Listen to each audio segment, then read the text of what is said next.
सबके अंदर विराजमान परमपिता को मेरा प्रणाम। आज जीवन परमात्मा सबको, जितने भी जीव हैं, सबका जन्म होता रहता है, आते रहते हैं, जाते रहते हैं। और मानव विशेष रूप से उस परमात्मा ने प्रत्येक मानव को इस प्रकार से पृथ्वी के ऊपर बना करके भेजा, अपना स्वयं का रूप दे दिया, आत्मा स्थापित कर दी, प्रकृति दे दी, बुद्धि प्रदान कर दी, सही और गलत की पहचान करा दी, अच्छा बुरा सब कुछ संतों के रूप में रास्ता दिखाने वाले भेज दिए। उन्होंने पूरी प्रक्रिया तैयार कर दी जिससे कि जीव ना भटके, सीधा उस परम तत्व तक पहुंच जाए। लेकिन मानव ने समय को रोकने के लिए, भटकाने के लिए अनेकों उपाय खोज लिए। छोटी छोटी वस्तुओं में सुख देख लिया, मोह ममता देख ली, अच्छा बुरा देखने लगे।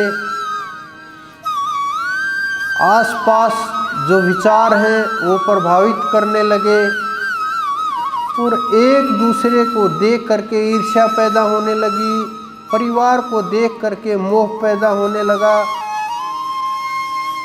और जीव जिस उद्देश्य को लेकर के इस संसार के अंदर आया, वो उद्देश्य ही दूर हो गया। तो जो जन्म मानव का हुआ, जब आप लोगों को ये योनि प्राप्त हुई, तो जो उस परमात्मा ने आपको सबसे पहले मौका दिया, आप ये देखिए, प्रत्येक जीव जितने भी हैं, स्त्रीलिंग पुल्लिंग, मेल फीमेल, पशुओं की तो छोड़िए आप, वृक्ष भी मेल फीमेल हो जाते हैं। बहुत से वृक्ष, जैसे पपीते का देखिए आप, और भी बहुत से वृक्ष हैं जो मेल फीमेल को अनुभव करते हैं। क्या हम भी बस उतने मात्र से सीमित हो जाएं? क्या जीव बस उतना सा देख करके संतुष्ट हो जाए कि हाँ, हमारा जीवन इतना है, खुश हो गए कुछ पल के लिए? लेकिन ये जो खुशी है, जो परमात्मा ने मानव का जन्म दिया, और इसका अगर हम लाभ उठाते हैं तो जीवन एकदम से बदल जाएगा, परिवर्तन आने शुरू हो जाएंगे, आप स्वयं अनुभव करने लगोगे।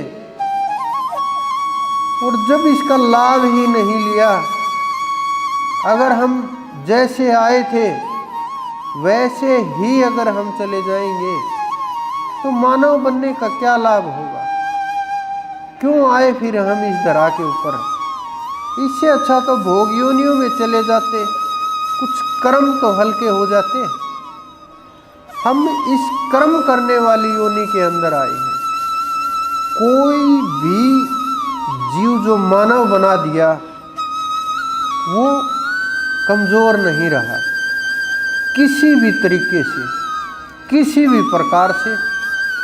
लेकिन आप लोग, हम लोग अपने आप को, स्वयं को उस परमात्मा से बहुत दूर लेकर के चले गए, और उस परमात्मा की तरफ नज़दीकता विचार भी नहीं है।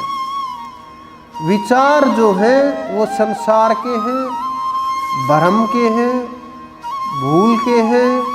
और इस संसार के अंदर जो क्योंकि जिसको हम ढूंढ रहे हैं, जिसकी तलाश कर रहे हैं, किसी भी माध्यम से, किसी भी पद्धति से, क्योंकि संसार के अंदर हजारों पद्धतियां हैं परमात्मा को पाने की, किसी भी पद्धति से अगर हम प्रयास कर रहे हैं, उस ओर चल रहे हैं, लेकिन चल नहीं पा रहे।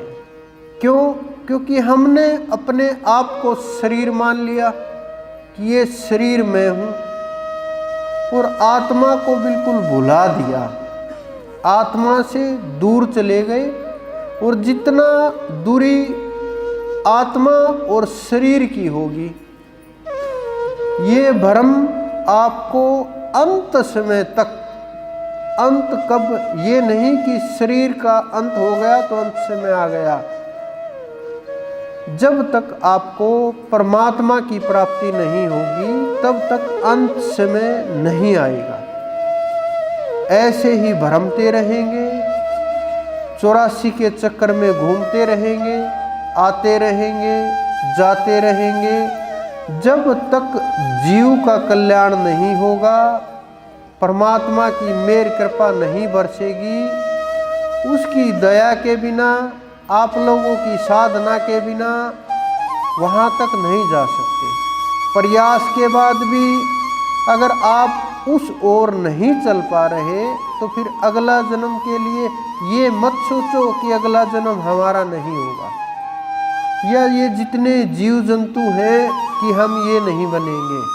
हम देख कितने आपकी आंखों के सामने जीव जंतु घूम रहे संसार में, कभी न कभी तो हम लोग भी इनकी योनियों के अंदर होंगे, कभी न कभी तो हमने भी इन शरीरों को धारण किया होगा, कभी न कभी तो हम भी इसी प्रक्रिया से गुजरे होंगे, कभी न कभी तो हमने भी परमात्मा से प्रार्थना की होगी कि हे परमात्मा कृपा करो, दया करो, दया निधान हो, हे पूर्ण ब्रह्म परमेश्वर, आपकी कृपा के बिना जीव का कल्याण नहीं हो सकता। कोई भी जीव हो, उनकी दया के बिना नहीं हो सकता। लेकिन वो आपके ऊपर कृपा क्यों करे? जब तक आप भजन नहीं करोगे, उसकी तरफ बढ़ोगे नहीं, उसको ये जो सांसें हैं उनको समर्पण नहीं करोगे, अभी तक तो यही नहीं पता समर्पण क्या करना है। क्योंकि हम लोग, कुछ लोग समझते हैं वस्तुएं समर्पण करनी है, कुछ लोग समझते हैं शरीरों का समर्पण करना